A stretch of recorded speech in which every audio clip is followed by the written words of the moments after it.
Gun విక్రయించిన Madhya Pradesh gang ను అనంతపురం పోలీసులు arrest చేశారు. 5 country made pistols, 30 life bullets, 3 కాకి బుల్లెట్ షెల్స్ స్వాధీనం చేసుకున్నారు. మధ్యప్రదేశ్ ముఠా వద్ద జిమ్ ఓనర్ రాజశేఖర్ గన్ కొనుగోలు చేశారని గుర్తించారు. తుపాకీతో కాల్చి చంపేస్తానని తన భర్తని బెదిరించారని రాజశేఖర్ భార్య పోలీసులకు ఫిర్యాదు చేయడంతో ఈ వ్యవహారం వెలుగులోకి వచ్చింది. మధ్యప్రదేశ్ లోని గ్వాలియర్ లో రాజశేఖర్ గన్ కొనుగోలు చేశారని విచారణలో తేలింది. అనంతపురం పోలీసులు గ్వాలియర్ వెళ్లి ముఠా సభ్యులను అదుపులోకి తీసుకున్నారు.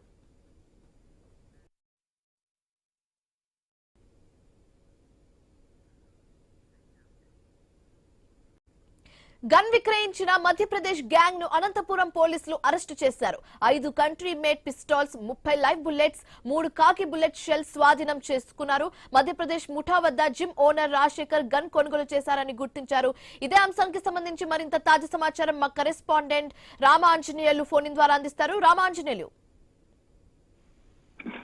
శివాని, అనంతపురంలో ఒక వ్యక్తిని భార్యను గన్నుతో బెదిరిస్తే ఏకంగా మధ్యప్రదేశ్ లో వెపన్ ముఠా మూలాలకు బయటపడ్డాయి. అనంతపురానికి చెందిన నల్లి రాజశేఖర్ రెడ్డి అనే జిమ్ నిర్వాహకుడు కుటుంబ తగాదాలతో భార్యని కాల్చి పడేస్తానంటూ గన్నుతో బెదిరించాడు.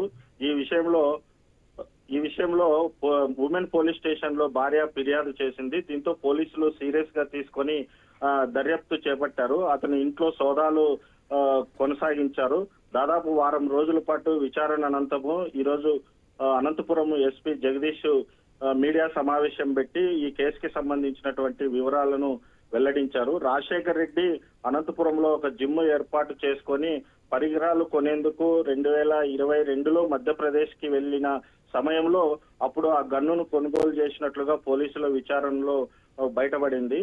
మరి ఈ ముఠాకు సంబంధించినటువంటి మూలాలను పోలీసులు పూర్తిగా దర్యాప్తు చేసి వివరాలను రాబట్టారు. మరి గన్ను విక్రయించినటువంటి రోహిత్ పర్మార్, శివ సింగ్ పరిహార్ ను అరెస్ట్ చేశారు.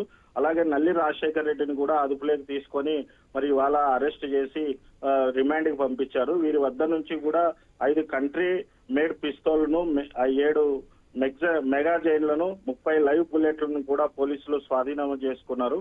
ఈ కేసుకి సంబంధించినటువంటి వివరాలను మీడియా సమావేశంలో ఎస్పీ వివరించడం జరిగింది.